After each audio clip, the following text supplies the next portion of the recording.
The Minnesota Vikings won this week, first week of preseason, and it was horrible. Well, at least you got the win. Chargers barely scored 3 points. That's in thanks to who?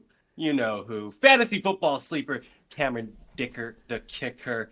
Welcome back to another episode of the BuiBros Football Podcast. I'm one of your hosts, Quinn Bowie, and I cheer for the LA Chargers. Across from me, my brother Brandon. And I cheer for the Minnesota Vikings. On today's episode, we're going to be doing our weekly Vikings-Chargers recap. We got good news maybe somewhere mixed in, bad news all around, but we'll kind of see how it goes. Absolutely. And if you are with us, thank you so much. If you like what you listen to, make sure to subscribe to the channel, like the video, and hit the notification bell. It really does help the channel out. Lets us know that you love talking football each and every day, each and every week, just like Brandon and I. Yes. So Brandon, Minnesota Vikings, you win. Great feeling. Pretty good performance, all things considered, after you settle in. Yeah. Talk us through this roller coaster ride of emotions over the last few days here. You know, they started Sam Darnold, and I believe he went 4 for 8. You know, but he had a solid throw at one point. It was just, I think he just played one series, you know, just to kind of get his feet wet. He actually looked pretty good, which was nice to see.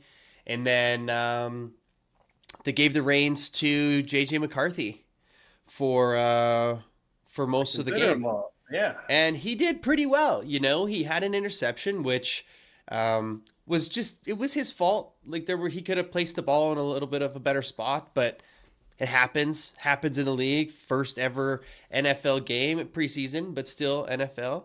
And then after that, he kind of just turned it on. 2 touchdowns, which were pretty sweet. I think 18 rushing yards, 188 passing yards, and the 2 touchdowns were pretty sweet. One of them was pretty easy, but you still got to make the throw. The other one, fade to the back. Vertical right to the back corner. And it was just like, a over the shoulder grab, kind of where only the receiver could get it. It looked really, really good. Super exciting. And then, who else shined? Kene Nwangwu had a 48-yard rushing touchdown, which was pretty sweet. Yes. These big plays that you expect out of him that we've kind of been waiting for. He's been really explosive in the kickoff for special teams games in the past, and it was kind of cool to see him get a good run in. Yeah, he really showed that the Vikings maybe made the right decision in letting the other running back on the other sideline over there in Alexander Madison go. Right. You guys have a solid I didn't even think about that. Room.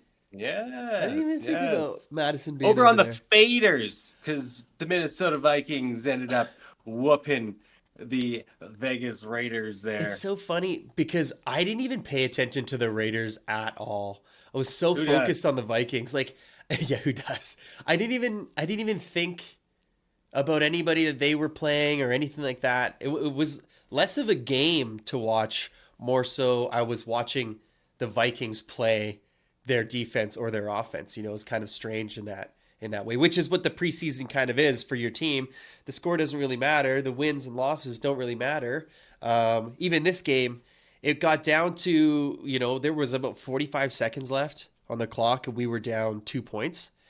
And we had no timeouts left, and the Raiders just kept calling timeouts for us, kind of letting us stay in it. It seemed like maybe they wanted to get more, hey, defense, game is on the line reps, you know, because that's what's important. You know, it's not important to win the game necessarily. It's important to get the reps to practice winning the game. So 100% high stakes play each and every time. Yeah. I think, you know, that's a smart move by Antonio Pierce there. Yeah, it was. You know, and then get as much live game play as you can. For the team. And then maybe you get to see another. You have another opportunity at the kickoff, the new dynamic kickoff, right? Right. And So 100%. We saw some wild plays over the weekend with the kickoffs and yeah, just some unforeseen safeties over by the Chiefs, and yeah, that was weird. everybody's getting used to the new Yeah, standard, and we saw that in every game. yeah. But the Vikings game was fun. It was really fun. Tristan Jackson, four receptions, 100 yards, and a touchdown. Excuse me. So he really shined as a wide receiver. Kind of looking for that 3 spot, maybe the 4 spot. Right, right. And then Jalen Naylor, who seems to be in that 3 spot again, 3 for 63, which was pretty sweet. He had a pretty nice catch as well.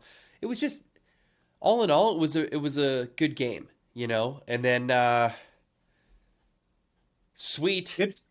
Good feelings, right? Good feelings all On around. your high horse, everything's good. Let's go into week 2 of the preseason. We're ready to roll. It reminded me. Sorry, I have some soreness Yes. in my knee. It reminded me of last year, or this feeling now reminds me of last year. We had very positive things come out of a game against the Packers last year where we beat them in the regular season. We beat the Packers. How awesome is this? But just this weird thing happened mid-game where our quarterback tore his Achilles and then everything felt horrible even after the win. You know what I mean? You couldn't appreciate the win because it was horrible. And it's the same now. Obviously we didn't know during the game, but it has now been reported that JJ McCarthy has a tear in his meniscus in his right knee. Just sucks. Sucks.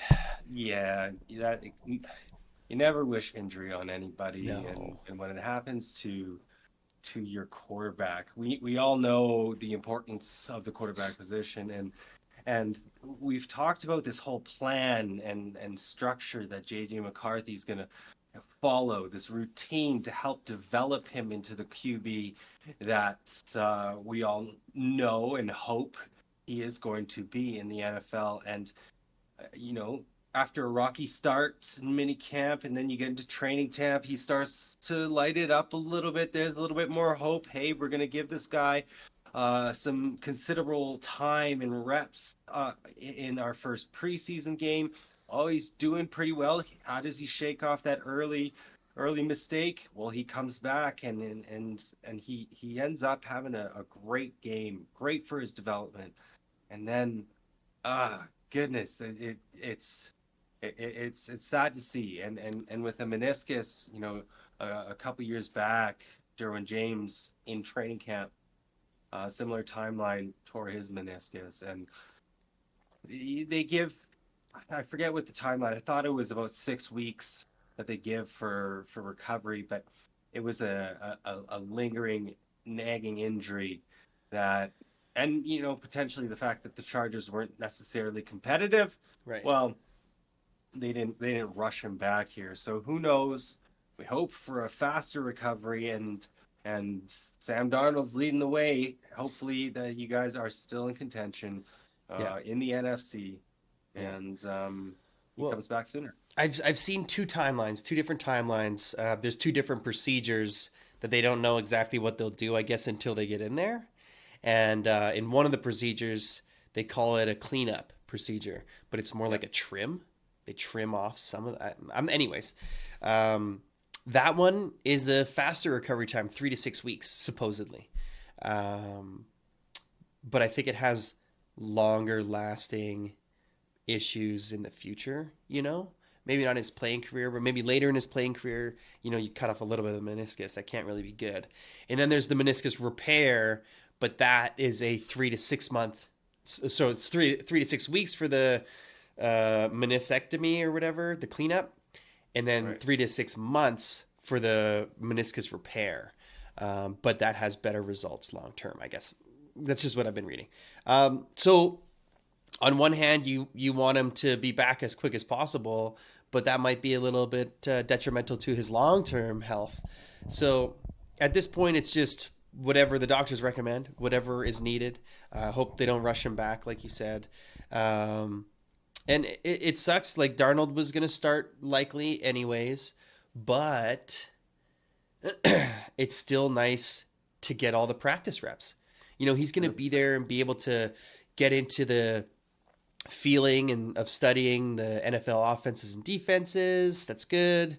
Good development there, but it's the live practice reps. It's the preseason reps. It's all that kind of stuff that's really important. So he's going to miss out on some of that, which is unfortunate. But we just wish him a speedy recovery. Speedy recovery, indeed. What else do you do, right? Like, it's just sad, but I guess it's something I was reading is good is that they just reported, or he reported, just right knee soreness. It wasn't like, oh my God, something's bad. Like, he played the game. There was no reporting. He didn't mention it at all in the post game. Nobody talked about it until the next day. And so, hopefully it's all right. He's still got to get surgery, which is bad, but hopefully it works out for him in the long run. 100%. And then, next week, the Vikings, you guys play the Browns. Yeah, and we got joint practices. Browns. So joint practice to the preseason game. Sam Darnold getting a few more reps. So what's going to happen? See what really goes on. Dallas Turner, he ended up showing up too, and then the limited time that he was there. So let's continue that trajectory. Another first-round pick. I feel like we haven't talked too much about him because J.J. McCarthy is up there in the shiny new toy in the quarterback position. Yeah. But he ended up showing up quite well, and he'll have another opportunity against the Browns. Not quite sure what they're doing in terms of playing starters, and I feel like a lot of teams are starting to give at least a few reps, at least a series to their starting unit, just to kind of grease the wheels and get the ball rolling, so to speak. Yeah. Well, in Dallas Turner, like you said, he did pretty well, which is good. It's just, again, these are his first live NFL game reps as well. So maybe there'll be, I don't have JJ McCarthy to be excited and focused on for this next game. So it'll be spending time watching the rest of the guys next week. Again, just another prep week. I'd like to see more Darnold, something more to get excited about, hopefully. And I'm looking forward to the next games. This is unfortunate with JJ McCarthy, but it's done now. It happened. And just like it's a next man up mentality, even though he's the backup, but next man up mentality. I got to have that same mentality. I got to say, okay, whatever. The team's still the team.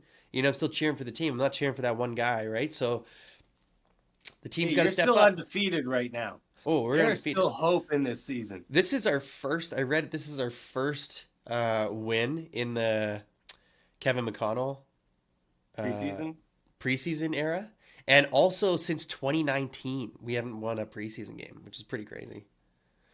It's interesting. It really makes you question the importance of preseason, especially it's a handful of plays that you got to run over and over again. See how much you've taken in and how much you can execute. Yeah. And execution on our end, well, we did not have we didn't get the dub here in LA. The sun was not shining in Los Angeles. 16-3 for the visiting Seattle Seahawks. Let's start with the offense. Did not do very well. It was almost anemic is the word that I keep hearing out there. Easton Stick was awful, and it's really making Harbaugh look at that backup QB situation. We also have a quarterback who's dealing with an injury right now. We all know that in Justin Herbert. Still in a boot. Hopefully we'll be out of there soon, and be ready for week 1.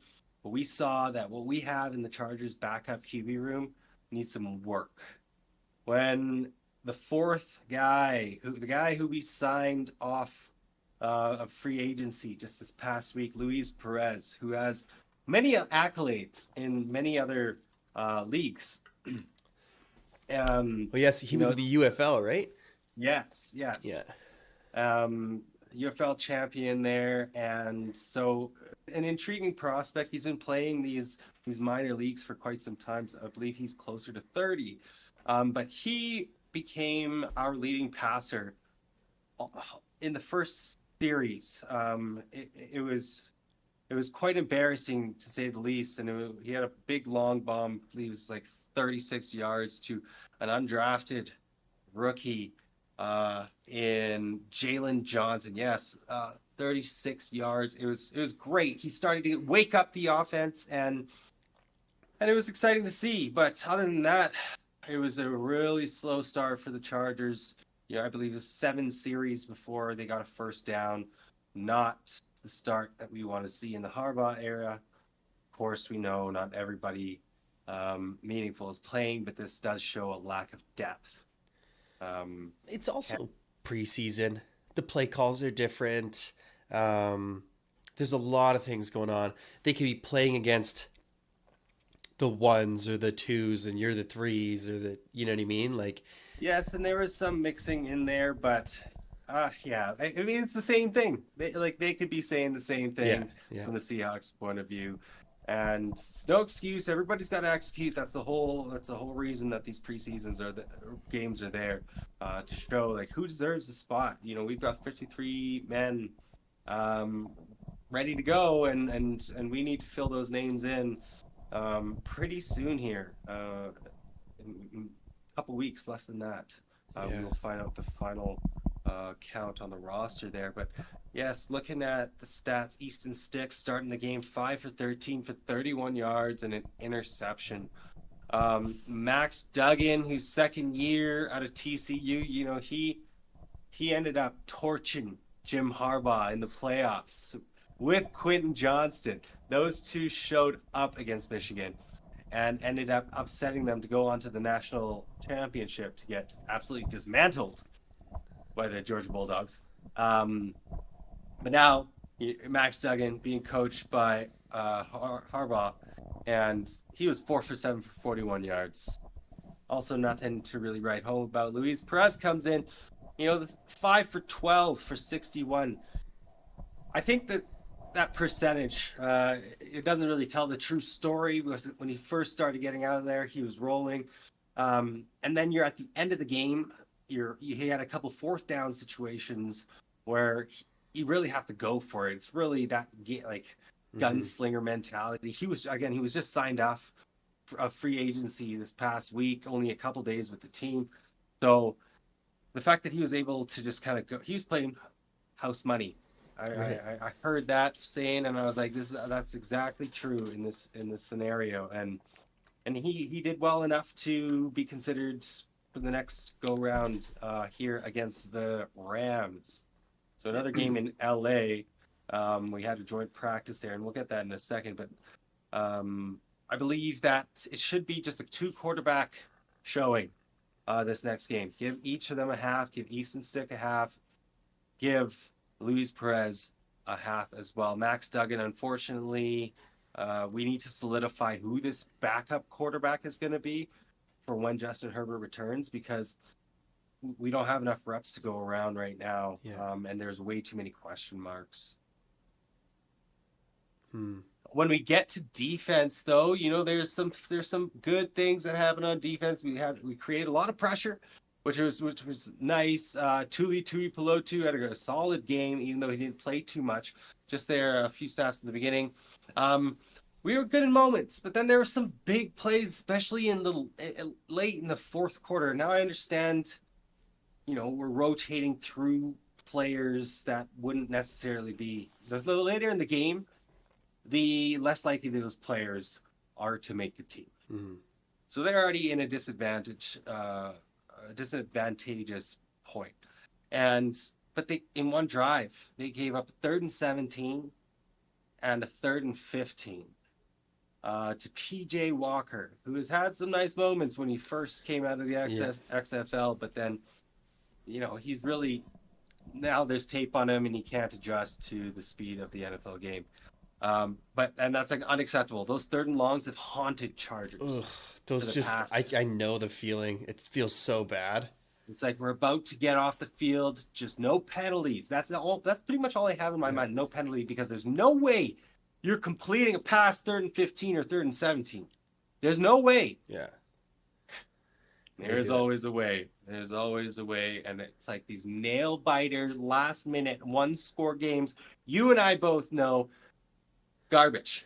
So there's some things to clean up there with the defense, but they definitely showed a little bit more hope in the unit than the offense. And then same kind of thing with the special teams.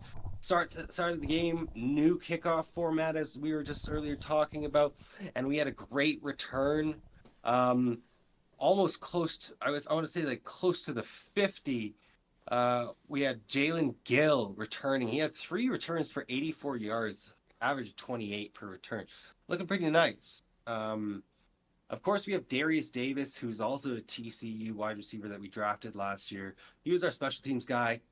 Smaller wide receiver, but he's got that electric speed. Like, that acceleration is insane. So I'm not sure if Jalen Gill's just going for the backup role, but he definitely showed that a spot on special teams is somewhere that he can contribute, which is nice. Great. And then in the second quarter, we gave up the same thing to the Seattle Seahawks. We gave up a big return, about to the 40 for them. So all in all, very balanced, back and forth type of game and performance by the Chargers, except for the offense. Can't wait for the main guys to get back out there. Can't wait to see what that whole unit can do. Who knows when the main guys are out there? Because Brandon, ask me about Justin Herbert and his injury. How's Justin Herbert and his injury? I'm not qualified to really tell you how somebody feels about an injury. Right. So he's working through something. Right. Yeah, same as last week. You don't know anything about your player, is what you're saying. No, I'm not qualified to answer that question. Yeah, he's working through something. And I love it. It's so good to hear Jim Harbaugh out there not giving the reporters everything that they want. Bill Belichick was famous for the way that he answered a lot of the reporters' questions. Gave very little information, and I think I agree with it. Some fans are like, "Oh, you don't like or you're not going to be transparent with the fans, like what's going on and blah blah blah blah blah." But if the other team knows the specifics about an ailment, an injury that your player is going through, there is some sort of advantage to that. Now, I don't want to say that players are targeting some players, some teams, one team. One team. Former team. Yes. Yes. But any type of information that you give to your opponent, your enemy, is something they can use against you in one way or another. And keep your cards close to your chest. They don't need to know. If it's not required by the NFL to give this type of information, you don't have to give this information. Do what's best for your team. Protect your players at all costs, and protect the team in that way. So it's great to hear that. But I hope the guys come back soon. Like I said, we're playing the Rams next week. We had a joint practice where the ones were playing with their ones, and we had not for the all of that one-on-ones, but 5 turnovers. We had a great showing against the Rams, and I would like to see that again, but not quite sure that we're going to get that this go around. But it'll be good to see Sean McVay against Jim Harbaugh in a game setting. Maybe we can get Harbaugh on one of those mic'd up coach things that they had going on, like on the live broadcast. Yeah. They had JJ for us, which is really fun, actually. He was like the guy on the sideline chatting it up with the broadcaster, so it was fun. Yeah, you don't think Harbaugh's going to use, this is a battle for LA. They're sharing. We may be renting their unit, but this is our house, and he's going to go, LA is ours. Whoa. Well, who's home, though? What do you mean? I think they're home. We got to know. We got to know what No, fans we are are home. Oh. We are home. 2 home games in a row. That's right. The LA Chargers are home in SoFi Stadium. It's not the Rams' house. It's the Chargers' house. And it will be sunnier than last week. I can't wait to see this game. Again, it's on Saturday. It's going to be 5:05 p.m. our time. Nice. It's going to be good. Well, when's my next game? What the heck? When's your next game? Your next game is also Saturday, 2:25. Boom. 2:25 against the Browns? Ooh. Ooh, yes. So, I'll be able to watch both games. The fact that they're not overlapping. Who knows? Go Chargers. Go Vikings. Go Vikings. The NFL preseason continues and the offseason program. I hope, for our sakes, our players remain healthy going into week 1. Yes. That's all we can do right now because we trust in Harbaugh. We believe in Harbaugh, and I can't wait for the regular season. Only a couple of weeks away. Can you wait? Bet you can't. Football fan just like us, let us know. Which team are you cheering for? What is the record going to be this year? Because you and I both know we're both playoff bound, right, Brandon? Well, I was going to say, for all the people out there, if your team's record, if your team's record is worse than the Vikings, then your team sucks. You know what I mean? It's kind of like Kirk used to be that line. It was like, is your quarterback better than Kirk? Okay, they're a good quarterback. Are they worse than Kirk? Okay, they're a garbage quarterback. That's the Vikings this year. Are you better than the Vikings? Are you worse than the Vikings? That's like my, I don't even know if it's realistic. That's like almost my hopeful. You know what I mean? That's like almost like I really hope that they're the line. They're the line, and if you're worse than them, you're bad. If you're better than them, you're good. That would be shooting for the stars almost. That's a successful season in your eyes. Yes. Okay. Yes. Let us know. Let us know. Are you going to be better than the Vikings or worse than the Vikings this year? Oh God. Anyway, thank you so much for joining us today. If you like what you listen to, make sure to subscribe to the channel so you won't miss another video. Like the video, helps us out quite a bit, and hit the notification bell. Lets us know that you love talking football each and every day, just like Brandon and I do. And Brandon, why don't you send us off? Oh, Skol Bolts. Skol Bolts. Skol Bolts. Okay. See ya.